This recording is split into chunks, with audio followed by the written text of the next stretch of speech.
सत्य वचन, अमर वचन, जीवित वचन, दिव्य वचन, सत्य वचन, अमर वचन, जीवित वचन। साई दा बामा बनी दा बामा बगरे जनी रे जनी रे जनी रे जनी रे सा। दिव्य वचन, सत्य वचन, अमर वचन, जीवित वचन, दिव्य वचन, दिव्य वचन।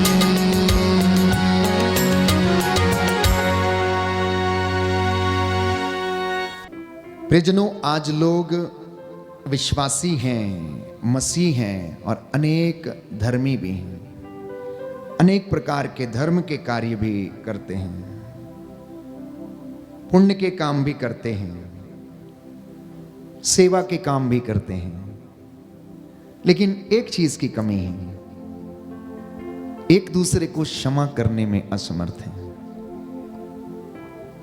प्रायश्चित का जो भाव है वो नहीं है। प्रार्थना बोलने, गीतों भजनों के द्वारा स्तुति करना अच्छा है, लेकिन भक्ति की कमी है। ऐसा क्यों है? यह कोई नई बात नहीं है। यदि आप आमोस नबी का ग्रंथ, योएल नबी का ग्रंथ, मीका का ग्रंथ, हबक्कुक का ग्रंथ, सफन्या का ग्रंथ, जकरिया का ग्रंथ, मलाकी का ग्रंथ यदि आप पढ़ेंगे तो ईश्वर ने अपनी प्रजा इज़राइल को अपनी ओर लौटने के लिए निमंत्रित किया।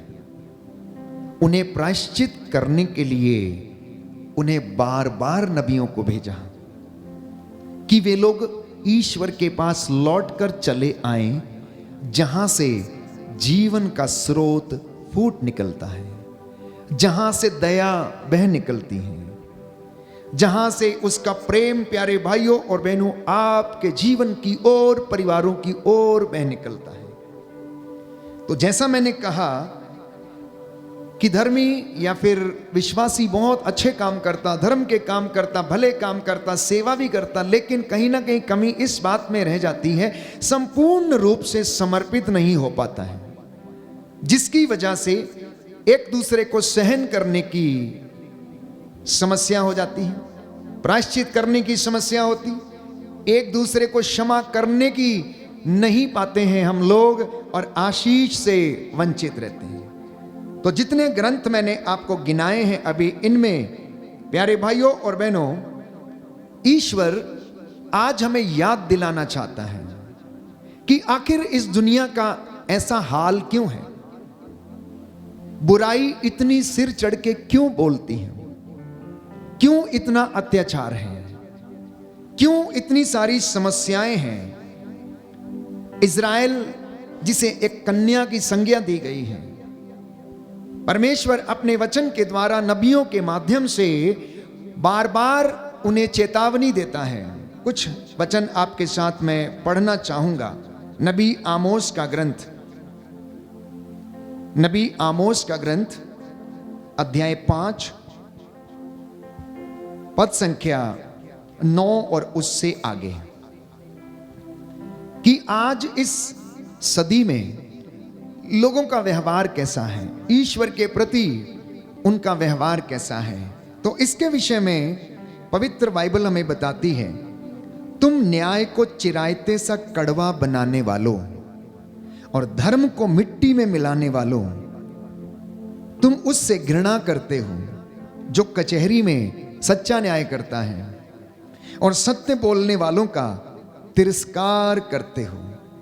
अच्छा, तो तुमने दरिद्रों का शोषण किया है और तुम जबरदस्ती से अनाज की वसूली करते हो।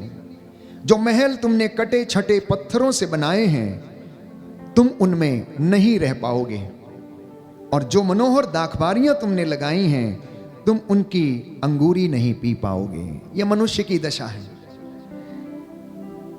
ये अब नहीं, ईसा के जमाने में आज से 2023 वर्ष पहले प्यारे भाइयों और बहनों जब वो आए लगभग परिस्थिति वैसी ही थी। ईसा के आने के पहले इजरायली जनता भी कुछ इसी तरीके से इन बुराइयों में फंसी हुई थी। परमेश्वर का एकमात्र उद्देश्य था कि अपने नबियों को, प्रचारकों को भेजे और इन लोगों को सत्य के मार्ग पर ले चले। ये लोग बुराई से समझौता ना करें, परंतु उसको त्याग कर ईश्वर के पास लौटें और उसके सत्य को ग्रहण करें, जिससे कि इनका जीवन अच्छा हो जाए। अन्यथा ये लोग घर बनाएंगे, उसमें रहेंगे नहीं, जमीन खरीदेंगे, उसमें जोत नहीं पाएंगे, मकान बनाएंगे, उसमें रह नहीं पाएंगे। क्यों? क्योंकि बुराई, शोषण, अत्याचार और अन्याय सिर चढ़ के बोलता है। इसलिए पद संख्या 6 में हमें प्रभु का वचन याद दिलाता है, अतः जीवित रहने के लिए तुम लोग प्रभु ईश्वर को ढूंढो। ऐसा ना हो कि वह यूसुफ के घराने पर ऐसी आग की तरह लपक आए जो उसे भस्म कर डालेगी और जिसे बेतेल में कोई बुझा नहीं सकेगा। Hallelujah, hallelujah, hallelujah. हे प्रभु यीशु, मैं इन वचनों को अपने हृदय में स्वीकार करता हूँ, ग्रहण करता हूँ। हालेलुया। प्रभु का वचन कहता है, जीवित रहने के लिए प्रभु ईश्वर को ही ढूंढो। ऐसा ना हो कि वह यूसुफ के घराने पर ऐसी आग की तरह लपक आए जो उसे भस्म कर डालेगी और जिसे बेतेल में कोई बुझा नहीं सकेगा। Hallelujah, hallelujah. क्योंकि लिखा है प्यारे भाइयों और बहनों, प्रभु चेतावनी स्वरूप हमें समझाना चाहता है कि तुम अगर जीवित रहना चाहते हो तो अब ईश्वर के पास लौटो, पवित्र शास्त्रों का मनन करो, धार्मिक शिक्षा का मनन करो, उस पर चलो। नहीं तो जिस तरह से सोदोम और गोमोरा पर वो आग बरसी, कहीं ऐसा ना हो कि वह तुम पर भी वही आग आ लपके और तुम नष्ट हो जाओ। पद संख्या 8 में लिखा है, नबी आमोस के ग्रंथ अध्याय 5 पद संख्या 8, वह शक्तिशालियों की शक्ति मिटा सकता है और गढ़ों का विध्वंस कर सकता है। ये उसका सामर्थ्य है। इब्राहिम, इसहाक और याकूब के परमेश्वर का सामर्थ्य प्यारे भाइयों और बहनों, कि वो शक्तिशालियों का घमंड चूर कर सकता है, वह उसकी शक्ति को मिटा सकता है और उनके गढ़ों का विध्वंस कर सकता है। इसलिए आमोस के द्वारा इज़राइल को पहला धिक्कार दिया गया है कि तुम न्याय से घृणा करते हो, तुम शोषण करते हो, तुम सत्य बोलने वालों का तिरस्कार करते हो, तुमने दरिद्रों का शोषण किया है, तुम जबरदस्ती से अनाज की वसूली करते हो। इसलिए जो महल तुमने कटे छटे पत्थरों से बनाए हैं, तुम उनमें नहीं रह पाओगे। सीधा और स्पष्ट मतलब है, कोई व्यक्ति यदि प्रभु की आज्ञा के खिलाफ जाकर कार्य करता है तो पवित्र वचन ये कहता है आशीर्वाद से वंचित रहेगा। वो घर बनाएगा लेकिन उसमें वो ठहरेगा नहीं। इसलिए पद संख्या 14 में लिखा है, बुराई की नहीं बल्कि भलाई की खोज में लगे रहो, इस प्रकार तुम्हें जीवन प्राप्त होगा और विश्वमंडल का प्रभु ईश्वर तुम्हारे साथ होगा, जैसा कि तुम उसके विषय में कहते हो। बोलिए आमीन। दाहिना हाथ उठाकर अंगीकार करेंगे और इस वचन को याद करेंगे। आमोस नबी का ग्रंथ अध्याय 5 पद संख्या 14, बुराई की नहीं बल्कि भलाई की खोज में लगे रहो, इस प्रकार तुम्हें जीवन प्राप्त होगा और विश्वमंडल का प्रभु ईश्वर तुम्हारे साथ होगा, जैसा कि तुम उसके विषय में कहते हो। Hallelujah, hallelujah. आप जो विश्वासी हैं, आप जो धर्मी व्यक्ति हैं, आप जो सेवा के कार्य करते हैं, प्रभु कहता अगर तुम जीवित रहना चाहते हो तो तुम प्रभु ईश्वर को ढूंढो, बुराई की नहीं भलाई की खोज में लगे रहो। पद संख्या 15 में वो लिखता है, बुराई से बैर करो, भलाई से प्रेम रखो और अदालत में न्याय बनाए रखो, तब हो सकता है कि विश्वमंडल का प्रभु ईश्वर यूसुफ के बचे हुए लोगों पर दया करेगा। कहता है हो सकता है, कि वो आप लोगों पर दया करे। जरूरी नहीं है कि वो आप पर और मुझ पर दया करे, परंतु यदि हम सत्य के मार्ग पर, न्याय के मार्ग पर चलते हैं, उसकी खोज में लगे रहते हैं, तो बाइबल कहती है कि विश्वमंडल का प्रभु ईश्वर हो सकता है आप लोगों पर क्या करेगा, दया करेगा। इजरायली जनता बहुत ज्यादा बिगड़ चुकी थी, बुराई पे बुराई, हर प्रकार से शोषण, अनेक प्रकार के धागे ताबीजों तंत्र मंत्रों में रहना। मिस्र की गुलामी में जब वो थी, हर प्रकार के वो शोषण का शिकार हुई अपनी बातों के कारण, अपने विश्वास की कमी के कारण। उन्होंने यीशु क्रिस्त को समझा नहीं, अपनाया नहीं, लेकिन फिर भी परमेश्वर उनसे प्यार करना चाहता था। इसलिए प्यारे भाइयों और बहनों, ईश्वर ने बार बार अपने नबियों को वहां पर भेजा। दूसरा धिक्कार जो उनको देता है, लिखा है उनकी आज्ञाओं पर, उनकी आशाओं पर पानी फिरेगा जो प्रभु के दिन के लिए तरसते हैं। तुमको प्रभु के दिन से कोई लाभ नहीं होगा, उस दिन प्रकाश नहीं वरन अंधकार होगा। वह बुरा दिन होगा जैसे सिंह से कोई भागकर भालू के सामने आता है, या घर पहुंचकर दीवार की टेक ले ले तो उसे सांप डस ले। प्रभु का दिन सचमुच अंधकारमय होगा, प्रकाश में नहीं होगा। तिमिर में ज्योति की कोई किरण नहीं। मैं तुम्हारे पर्वों से बैर और घृणा करता हूं, तुम्हारे धार्मिक समारोह मुझे नहीं सुहाते। मैं तुम्हारे होम और नैवेद्य स्वीकार नहीं करता, और तुम्हारे द्वारा चढ़ाए हुए मोटे पशुओं की शांति बलिदानों की ओर मैं बिल्कुल नहीं देखता हूं। अपने गीतों का कोलाहल मुझसे दूर करो, मैं तुम्हारी सारंगियों की आवाज सुनना नहीं चाहता। न्याय नदी की तरह बहता रहे और धार्मिकता कभी ना सूखने वाली धारा की तरह। हे इज़राइल के घराने, क्या तुमने उन 40 वर्षों में मरुभूमि में कभी मुझे बलि और नैवेद्य चढ़ाए थे? कहता कदापि नहीं, कदापि नहीं। जब इजरायली जनता मिस्र की गुलामी से निकलकर मरुभूमि में यात्रा कर रही थी, तो परमेश्वर उनसे सवाल करता है कि क्या तुमने कभी मुझे चढ़ावा चढ़ाया? क्या कब तक अभी तुमने मुझे बलि चढ़ाई, नैवेद्य चढ़ाए? कहता कदापि नहीं, तुमने ऐसा नहीं किया। इसलिए एक विश्वासी को लेने वाला नहीं, देने वाला बनने की आवश्यकता है, क्योंकि परमेश्वर अपने स्वर्गीय भंडारों से दिन रात हमें देता है। किसी भी चीज की कमी हमारी जिंदगी में होने नहीं देता है। आपके और मुझे उसको पुकारने की आवश्यकता है। इसलिए आज का ये वचन प्यारे भाइयों और बहनों हम सब के लिए है कि प्रभु हमसे बातें कर रहा। 2 धिक्कार मैंने बताए आपको जो इजरायली जनता के लिए था, और ये आज की जनता पर, प्रभु के लोगों पर भी लागू है। तीसरा धिक्कार लिखा है, धिक्कार उन लोगों को जो सियोन में भोग विलास का जीवन बिताते हैं। धिक्कार उन्हें जो समारिया के पर्वत पर अपने को सुरक्षित समझते हैं। तुम उत्तम राष्ट्र के गणमान्य नेताओं, तुम्हारे ही पास इजरायली जनता न्याय के लिए आती है। कलने जाकर देखो तो सही, और फिर वहां से महानगर हमात भी चले जाओ। उसके बाद फिलिस्तियों के गत नगर भी जाकर देखो। क्या तुम इन राज्यों से श्रेष्ठतर हो? क्या तुम्हारा देश इनके देश से बड़ा है? अरे तुम दुर्दिन टालना चाहते हो, टालना तो दूर, तुम हिंसा का शासन समीप ला रहे हो। वे हाथी दांत के पलंगों पर सोते, आराम कुर्सियों पर पैर फैलाए पड़े रहते हैं।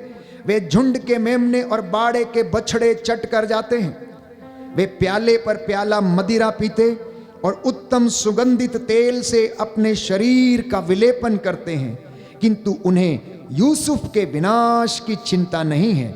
इसलिए उन्हें सबसे पहले निर्वासित किया जाएगा और उनके भोग विलास का अंत हो जाएगा। यह स्वयं प्रभु ईश्वर की शपथ, यह विश्वमंडल के ईश्वर का कहना है। मैं याकूब के घमंड से घृणा करता हूं, मैं उनके गढ़ों से नफरत करता हूं, इसलिए मैं नगर और उसके सब निवासियों को त्याग दूंगा। आराधना शुरू होने के पहले भाई ने आपसे एक बात कही कि परमेश्वर अपने बच्चों से क्या करता है? अपेक्षा रखता है। विश्वासियों से, मसीहियों से अपेक्षा रखता है कि वे आए और प्रभु की इबादत करें, स्तुति करें, महिमा करें, पूरी जनजाति के लिए और हमारे लोगों के लिए, संसार भर की कलीसिया के लिए प्रार्थना करें। इसके लिए आपको चुना गया और बुलाया गया है। लेकिन अगर हम प्यारे भाइयों और बहनों इनसे वंचित रहते हैं और इनका आज्ञा का पालन नहीं करते हैं, तो प्रभु ईश्वर शपथ खाकर कहता है कि मैं याकूब के घमंड को नष्ट कर दूंगा। मुझे उसके घमंड से घृणा है। याकूब कौन है? प्यारे भाइयों और बहनों, याकूब का दूसरा नाम इज़राइल है, जिसका अर्थ है आशीर्वाद। और आप और मैं इज़राइली प्रजा हैं। कहता है अगर याकूब अर्थात इज़राइल, चुनी हुई प्रजा मेरी बातों को नहीं मानेगी, बुराई के रास्ते पर चलती रहेगी, तो मैं इन्हें अवश्य त्याग दूंगा, मैं इनसे घृणा करूंगा। प्यारे भाइयों और बहनों, ये वचन आज प्रभु हमसे साझा करना चाहता है। तो मैंने कहा कि एक विश्वासी के जीवन में क्षमा करना, एक दूसरे को सहन करना, प्रभु से प्रेम करना और प्रायश्चित करना, ये होना अनिवार्य है। माता पिता को अपने परिवारों के लिए, बच्चों के लिए हाथ उठाकर प्रायश्चित करने की आवश्यकता, प्रार्थना करने की आवश्यकता है, क्योंकि उन्होंने अपने जीवन में इन बुराइयों को निमंत्रण दिया है। कहता है दुष्ट अपने अन्याय और पाप के कारण विपत्ति को और मौत को अपने घर में आमंत्रित करता है। मैं तुमसे ये कहता हूं कि तुम में ऐसी बात ना हो, तुम में हाँ की हाँ और ना की ना बात होनी चाहिए। हालेलुया। यीशु की स्तुति हो, यीशु को धन्यवाद, यीशु की आराधना हो, यीशु की महिमा हो, यीशु को धन्यवाद। Hallelujah, hallelujah, hallelujah. तो प्रियजनों, ईश्वर का क्रोध भड़कता है, वो प्रेम भी करता है, वो घायल भी करता है, उसका हाथ बचाने में भी समर्थ है। इसलिए स्तोत्रकार प्रार्थना करता है, तूने मुझे घायल किया, तूने मुझे चारपाई पर डाल दिया, तूने मुझे दिखाना चाहा, सिखाना चाहा कि तेरे सिवा कोई दूसरा ईश्वर नहीं है। पवित्र बाइबल ये कहती है कि तुम में से कुछ लोग अपने कुकर्मों के कारण बीमार पड़ गए हो, लेकिन परमेश्वर के वचन ने तुम्हें चंगा किया है। इसलिए अंत के इस दिनों में, जबकि शोषण का, अत्याचार का और अधर्म का बोलबाला है, आप ईश्वर के पास लौटकर चले आए अपने परिवार के साथ। ये आज के सत्संग की शिक्षा है जो प्रभु आपको देना चाहता है।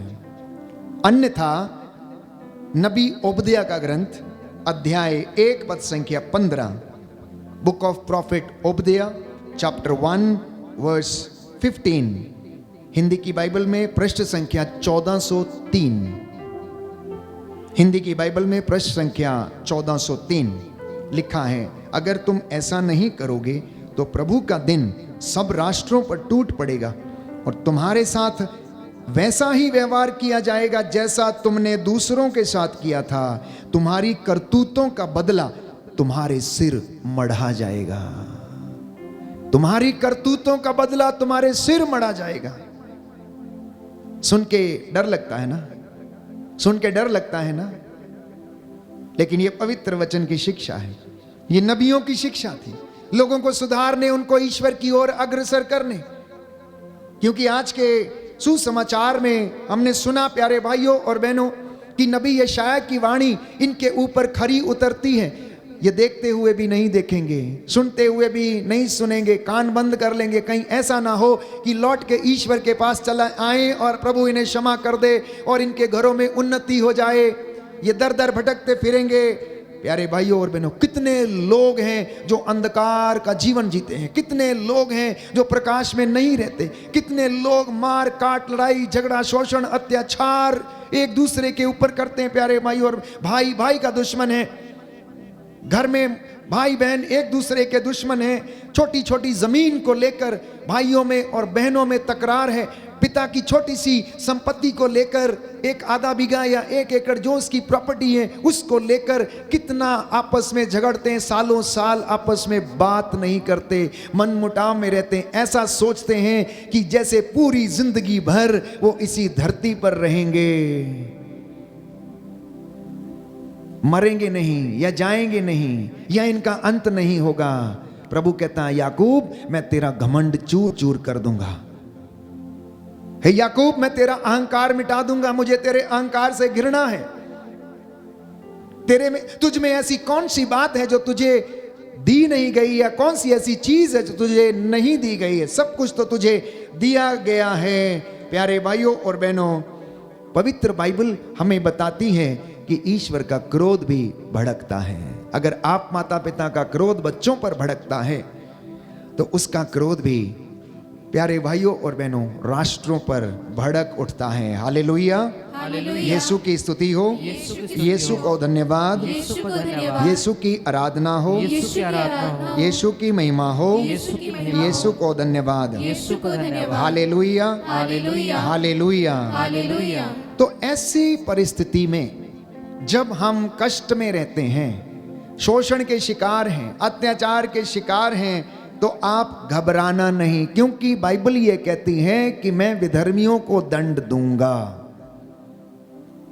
एक वचन पढ़ेंगे, नबी मीका का ग्रंथ अध्याय 5 पद संख्या 13, उसका दूसरा भाग कहता है मैं तेरे नगरों का विनाश करूंगा। जो राष्ट्र मेरे विधान का पालन नहीं करते, मैं उनसे भयंकर क्रोध से बदला लूंगा। मैं उनसे भयंकर क्रोध से बदला लूंगा। अब इस बात को हम समझें कि जब इजरायली जनता मिस्र देश की गुलामी में थी, तो राजा फिरौन को समझाने के लिए ईश्वर ने वहां पर 10 विपत्तियां भेजी कि कम से कम राजा फिरौन, जो बड़ा अहंकारी राजा था, वो ये जाने कि यहोवा परमेश्वर राज्य करता है। इसलिए उन लोगों के ऊपर विपत्तियां भेजी गईं, लेकिन फिर भी राजा टस से मस नहीं हुआ। मूसा से कहने लगा, कौन है तुम्हारा ईश्वर? मैं किसी ईश्वर को नहीं जानता। मैं किसी इसहाक, इब्राहिम और याकूब के ईश्वर को नहीं जानता। अब परमेश्वर बार बार कभी धरती पर मेंढक भेजता, कभी अंधेरा भेजता, कभी नील नदी का पानी खून में तब्दील कर देता, लेकिन राजा फिरौन ने उसकी बात नहीं मानी। और एक दिन पास्का के त्योहार का जब मनाया जाना था, तो परमेश्वर ने प्यारे भाइयों और बहनों मूसा से कहा कि अपनी जनता को तैयार करो, मेरा वचन सुनाओ कि आज की रात्रि क्या होने वाला। परमेश्वर तुमको मिस्र की गुलामी से आजाद करने वाला है, इसलिए तुम जल्दी जल्दी खाओगे। जिन घरों के ऊपर मेमने का रक्त पुता होगा वो छोड़ दिए जाएंगे, और बाकी सब के सब मौत के घाट उतार दिए जाएंगे। इतिहास गवाह बाइबल इस बात का साक्ष्य देती है कि मिस्र के पहलोठों को परमेश्वर ने दूत की तलवार से मारा और अपने लोगों को उसने वहां से रिहा किया। समुद्र में रास्ता बनाया, सूखे कदमों उन्होंने लाल सागर पार कराया। तो याद रहे कि यदि परमेश्वर हमसे प्रेम करता है तो वो हमें डांटता भी है, वो हमें फटकार भी लगाता है, वो हमें फटकार भी लगाता है, वो हमें दुख भी देता है, वो हमें बिस्तर पर डाल देगा प्यारे भाइयों और बहनों, ताकि उन दिनों में मैं और आप अपने पापों के लिए, पूर्वजों से चली आई निरर्थक जीवनचर्या के लिए, हिंसा के लिए हम प्रायश्चित कर सके। जो हमारे द्वारा गलत काम हो गए, किसी का दिल हमने दुखाया, मारा, पीटा, माता पिता का अनादर किया है, तो उस वक्त हम जब बीमार पड़ते हैं तो प्रभु की ओर अभिमुख हो जाएं। उसका क्रोध कैसे भड़कता है, देखिए लिखा है नबी मीका का ग्रंथ अध्याय 6 पद संख्या 9 और उससे आगे। प्रभु ईश्वर की वाणी ये नगर को संबोधन कर रहा है। प्रभु के नाम का आदर करना हितकर है। यूदा के वंश और नगर के परिषद के सदस्यों सुनो। कहता है, हे यूदा के नगर और यूदा के वंशजों और नगर के परिषद के लोगों, तुम सुनो। क्या मैं नाप जोख में छल कपट सहन करूंगा अथवा खोटे बटखरे से घृणा न करूं? कहता है, जब तुम नापतोल करते हो, 1 इंच आगे कर लेते हो, आधा फीट पीछे कर लेते हो, किसी की मेड़ काट लेते हो, किसी का धन दबा लेते हो, या किसी की चोरी करते हो, फड़ लगाते हो। ठेलों पे आपने देखा होगा किस तरीके से लोग आजकल लूटते हैं और धोखा देते हैं। कहता है क्या मैं ये सब सहन कर सकता हूं? क्या मैं तुम्हारे तराजू जो कि खोटा है उससे घृणा ना करूं? क्या मैं नाप जोख में छल कपट सहन करूंगा? कहता है कदापि सहन नहीं करूंगा। खोटे बटखरे से मुझे घृणा है। कहता आगे लिखा है, क्या मैं उस व्यक्ति को बिना दंड दिए ही छोड़ दूं जो खोटे तराजू का प्रयोग करता है और अपनी थैली में खोटे बाट रखता है? कहता मैं कभी क्षमा नहीं करूंगा, मैं दंड दूंगा, लेकिन उसके डंडे में आवाज नहीं है। मेरे और आपके डंडे जब समाज में चलते हैं तो हो सकता आवाज आए उनमें से, लेकिन कहते हैं खुदा की लाठी में आवाज नहीं होती, लेकिन इंसान समझ नहीं पाता है। इसलिए मैंने कहा भक्ति एक विश्वासी के जीवन का अहम हिस्सा होनी चाहिए। जब आप भक्ति करते हैं, जब आप एकाग्र होते हैं, एकांत में बैठकर उसके साथ जुड़ जाते हैं, तब वो आपसे बातें करने लगता है और सामर्थ्य आपको देता है। आगे लिखा है, तेरे धनवान लोगों में हिंसा वृत्ति भरी है, तेरे निवासी झूठ पर झूठ बोलते हैं और उनकी बातचीत कपटपूर्ण होती है। इसीलिए तेरे पापों के कारण ही मैंने तुझ पर आघात करना और तेरा विध्वंस करना प्रारंभ कर दिया। कई भाई बहन पूछते हैं हम बर्बाद क्यों हो गए, प्रभु ने हमारे साथ ऐसा क्यों कर दिया, हमारा घर क्यों लुट गया, हमारी जमीन जायदाद क्यों बर्बाद हो गई। कहता है क्या मैं ये सब बातें सहन कर सकता हूं? क्या मैं अन्याय सहन करता हूं? तुम मारते, चोरी करते, शोषण करते, अत्याचार करते, झूठे बातों का इस्तेमाल, खोटे बटखरे का इस्तेमाल करते हो, क्या मैं इनको सहन करता हूं? कहता नहीं, मैं तेरा विध्वंस करना प्रारंभ किया, इसलिए तू खाएगा पर भूख नहीं मिटेगी, पेट हमेशा खाली रहेगा, बचाने पर भी तू कुछ ना संचित कर सकेगा और जो कुछ बचेगा भी उसे दूसरे आकर तलवार के बल पर छीन लेंगे। तू बोएगा किंतु नहीं काटेगा, भले ही तू जैतून का तेल निकालेगा पर उसे अपने बदन पर कभी ना लगा पाएगा। तू अंगूर का रस निचोड़ेगा किंतु अंगूरी नहीं पिएगा। तूने तो ओम्री के विधानों का पालन किया, अहाब के घराने की सब रीतियों का अनुसरण किया, अपने रहन सहन में उनका अनुकरण भी किया है। अब मैं तुझको उजाड़ दूंगा और तेरे निवासियों को उपहास का पात्र बना दूंगा। ये पवित्र बाइबल हमें बताती है कि ईश्वर किस तरह से अपनी प्रजा से, विश्वासियों से नाराज हो जाता है।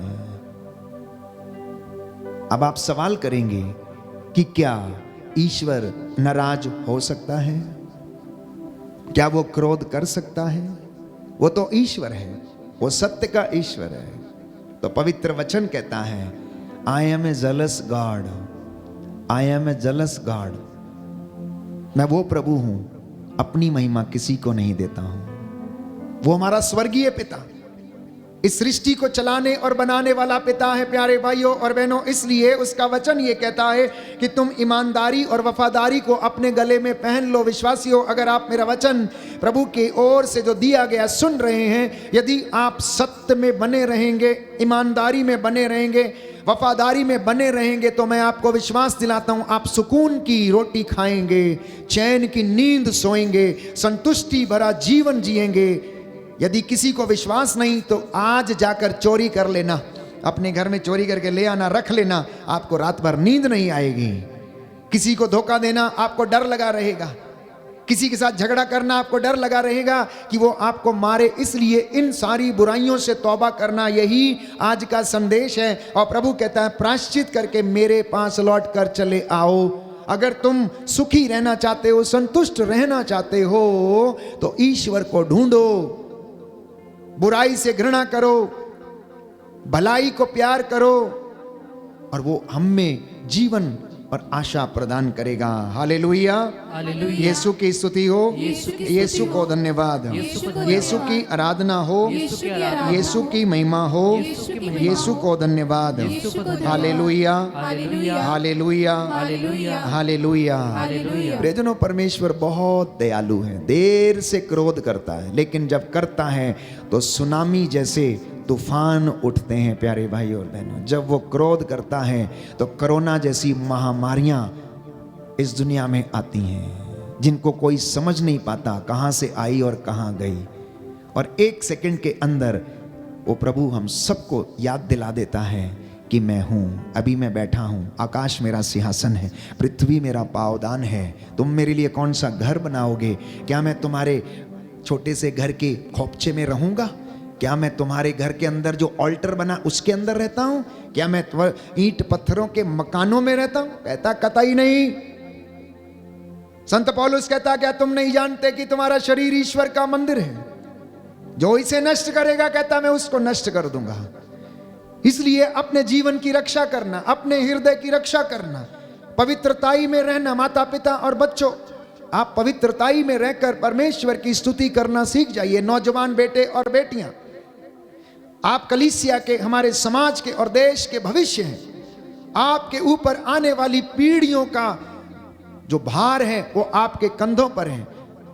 इसलिए छोटे बच्चों को तालीम देना, धर्म की शिक्षा देना, सत्य का पाठ पढ़ाना, प्रभु के अनुग्रह में उन्हें आगे बढ़ाना और सेवा करना, प्यारे भाइयों और बहनों, ये एक हर एक विश्वासी का कर्तव्य है। बोलिए आमीन, आमीन, हालेलुया, हालेलुया। यीशु की स्तुति हो, यीशु की स्तुति यीशु हो, को धन्यवाद, यीशु को धन्यवाद, यीशु की आराधना हो, यीशु की आराधना हो, यीशु की महिमा हो, यीशु की महिमा यीशु हो, को धन्यवाद, यीशु को धन्यवाद, हालेलुया, हालेलुया, हालेलुया। हालेलुया। तो तमाम नबी यीशु मसीह के आने से पहले लोगों को प्रचार करते रहे, वचन सुनाते रहे और ईश्वर की ओर उन्हें अभिमुख करते रहे। हबक्कुक के ग्रंथ में यदि आप पढ़ेंगे तो वहां पर लिखा हुआ है, अध्याय 2 पद संख्या 7 और उससे आगे, अध्याय 2 पद संख्या 7 और उससे आगे, नबी हबक्कुक का ग्रंथ,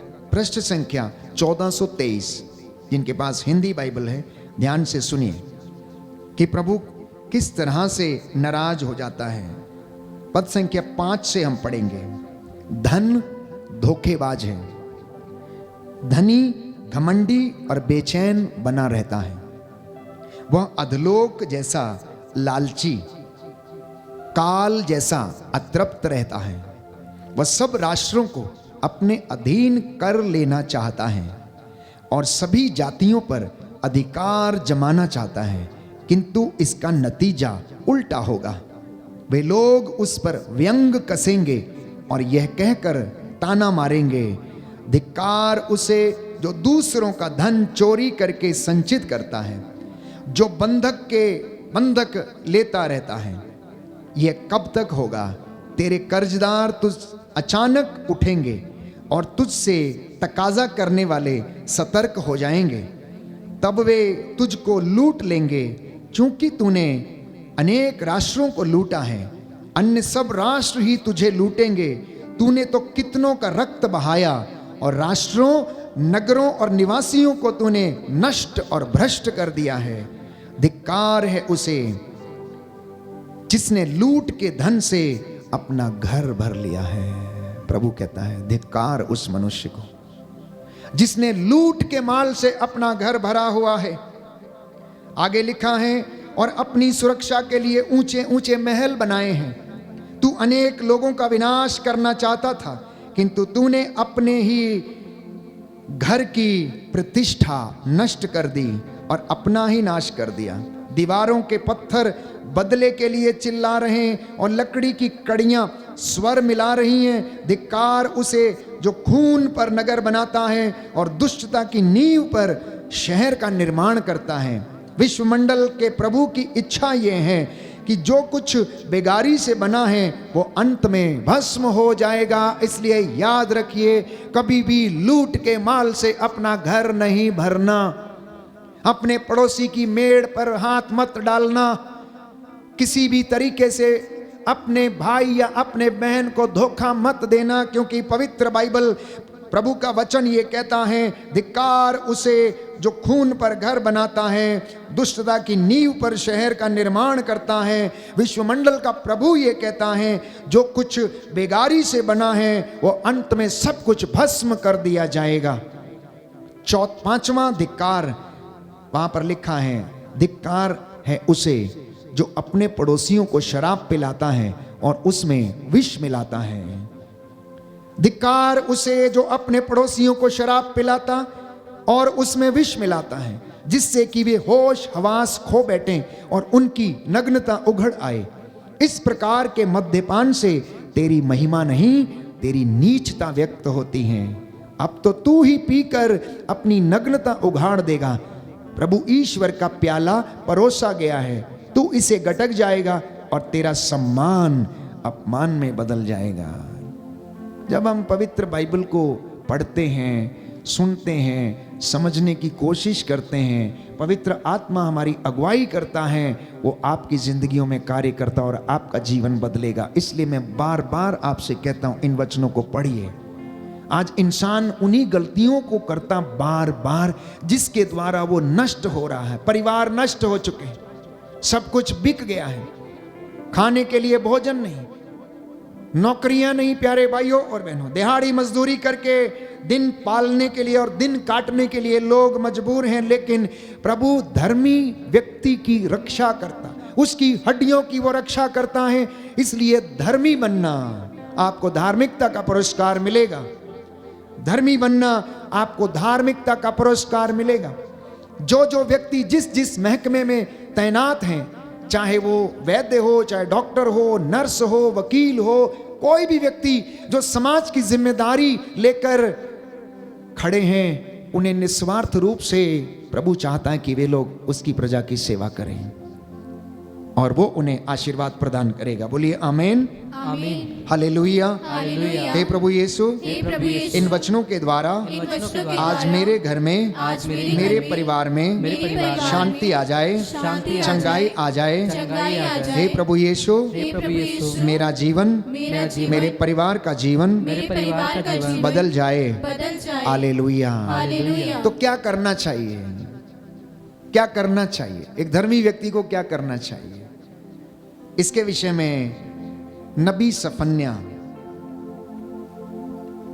अध्याय 2 पद संख्या 3 में लिखता है। Book of prophet Zephaniah chapter 2 verse 3 onwards. जिनके पास बाइबल है खोल लें, देखें, मैं पढ़ूंगा और उसके बाद आप मेरे पीछे दोहराइएगा। ईश्वर के आदेश पर चलने वालों, देश भर के विनम्र लोगों, धार्मिकता तथा विनम्रता की साधना करो, तब ईश्वर के क्रोध के दिन तुम संभवतः सुरक्षित रह सकोगे। ये उत्तर है प्रभु का। इतनी बातें सुनने के बाद, प्रभु के क्रोध को सुनने के बाद, उसकी बातों को अपने जीवन में देखने के बाद अब हमें क्या करना चाहिए? ईश्वर इसका भी उपाय देता है और कहता है, हे प्रभु के आदेशों पर चलने वाले लोगों, देश भर के लोगों, तुम धार्मिकता की साधना करो, विनम्रता की साधना करो, शांति की साधना करो, विश्वास की साधना करो, तब ईश्वर के क्रोध के दिन तुम संभवतः सुरक्षित रह सकोगे। ये आज का मुख्य संदेश है। जबकि हमारे आसपास अत्याचार का, शोषण का, बेरोजगारी का, गरीबी का, हत्या का बोलबाला है, कोई भी इन बुराइयों से अछूता नहीं है। बाइबल कहती इस धरती के ऊपर कोई भी ऐसा नहीं है जो अच्छा है। राजाओं का पहला ग्रंथ अध्याय 8 पद संख्या 46। ऐसा कोई भी व्यक्ति नहीं जो इस दुनिया में अच्छा है। रोमियो का पत्र अध्याय 3 पद संख्या 23 और उससे आगे, सब ने पाप किया है, सब ईश्वर की महिमा से वंचित हैं। तो अब लौटे कैसे उसके पास? हम उसके पास कैसे लौटें? तो एक ही माध्यम है प्यारे भाइयों और बहनों, और वो ये है कि ईश्वर पश्चाताप करने वालों को अपने पास लौटने देता है। तो कलीसिया को और विश्वासियों को और भक्तों को प्रायश्चित करके उसके पास लौटने की आवश्यकता है। इसलिए संत पौलुस कहता है, जो चोरी करता है चोरी करना छोड़ दे, जो झूठ बोलता है झूठ बोलना छोड़ दे, जो शोषण करता है, अत्याचार करता है, वो ये सब काम करने छोड़ दे, अन्यथा प्रभु का क्रोध भड़केगा, अन्यथा प्रभु का क्रोध भड़केगा। क्योंकि बुराई और पाप विनाश की ओर ले जाता है, प्रायश्चित ईश्वर की दया और उन्नति दिलाती है। सुनना ध्यान से, पाप, बुराई, हिंसा, गलत काम ये विनाश की ओर लेकर जाते हैं, लेकिन भक्ति, प्रायश्चित, प्रार्थना, उपवास, परहेज और सेवा ये आपको ईश्वर की ओर लेकर जाती है और आत्मिक उन्नति करवाती है। बुराई और पाप ये विनाशकारी हैं, लेकिन ईश्वर की हुजूरी में खड़े होना ये आशीषकारी है। पाप विनाश की ओर ले जाता, नरक की ओर ले जाता है, तो प्रायश्चित और सेवा, दान पुण्य और धर्म की सेवा, प्यारे भाइयों और बहनों, पवित्र शास्त्र प्रभु के वचनों की आज्ञा का पालन ये आपको स्वर्ग की ओर लेकर जाता है। बोलिए आमेन, हालेलुया, हालेलुया, हे प्रभु यीशु, मैं विश्वास करता हूँ आपने मुझसे बातें की हैं। आपने मुझसे बातें की। Hallelujah, hallelujah, hallelujah. हालेलुया। और अगले वचन में परमेश्वर ये कहता है कि बेटा, अगर तूने मेरी बातों का पालन कर लिया, मेरे आदेशों का पालन कर लिया, तो अब देख मैं तेरे साथ क्या करूंगा। नबी सफन्या का ग्रंथ अध्याय 3 पद संख्या 14 और उससे आगे। सियोन की पुत्री आनंद का गीत गा, इज़राइल जय जयकार कर, यरूशलेम की पुत्री सारे हृदय से आनंद मना, क्योंकि प्रभु ने तेरा दंडादेश रद्द किया है, तेरे शत्रुओं को उसने भगा दिया है। प्रभु तेरे बीच इज़राइल का राजा है, विपत्ति का डर अब तुझसे दूर हो गया है। उस दिन यरूशलेम से तू ये कहा जाएगा, सियोन नहीं डरना, हिम्मत नहीं हारना, तेरा प्रभु ईश्वर तेरे बीच है, वो विजयी योद्धा है, वह तेरे कारण आनंद मनाएगा, वह अपने प्रेम से तुझे नवजीवन प्रदान करेगा। ये ईश्वर का आदेश है उन लोगों के लिए जो उसकी बातों को सुनते, मानते और उस पर चलते हैं। कहता है कि ईश्वर ने तेरा दंडादेश रद्द कर दिया है, अब वह तुझे दंड नहीं देगा। क्यों? क्योंकि तूने उसकी वाणी पर कान दिया, तूने उसकी वाणी को अपने सिर माथे पर रखा, तूने उसकी आज्ञाओं का पालन किया है, इसलिए अब वो तेरे कारण आनंद मनाएगा और वह अपने प्रेम से तुझे नवजीवन प्रदान करेगा। ये ईश्वर की इच्छा है, क्योंकि वो आपके कारण आनंद मनाएगा, आपके बच्चों के कारण, आपकी बहू बेटियों के कारण, आपके अच्छे धार्मिक कामों के कारण, सेवा के कारण वो परमेश्वर आनंद मनाएगा। आइए हम खड़े हो जाएं। इस वक्त हम प्रार्थना करेंगे, प्रभु का वचन जिसे हमने सुना हमारी जिंदगी में 100 गुना फल लाए। हम बुराई से घृणा करें, भलाई की खोज में लगे रहें, जिससे कि हम प्रभु के क्रोध के दिन भस्म ना हो जाएं। वो हम पर दया करे, हमें आशीष प्रदान करे। Hallelujah, hallelujah, hallelujah, hallelujah. Yeshu की स्तुति हो, यीशु को धन्यवाद। हे प्रभु यीशु, मैं विश्वास करता हूँ आप हमारे बीच में हाजिर हैं, आप हमारे बीच में आपने मुझसे बातें की हैं। आपने मुझसे बातें hallelujah, hallelujah, hallelujah, hallelujah, hallelujah, hallelujah, hallelujah. हे प्रभु यीशु, तेरे पवित्र सामर्थ्य से, तेरे पवित्र सामर्थ्य वचन के द्वारा वचन के द्वारा सारा बंधन मेरे परिवार से, मेरे जीवन से, मेरी संस्थाओं से, हर प्रकार की बुराई की आत्मा हर प्रकार की बुराई की दूर कर दीजिए। दूर कर हालेलुया, हालेलुया। हालेलुया।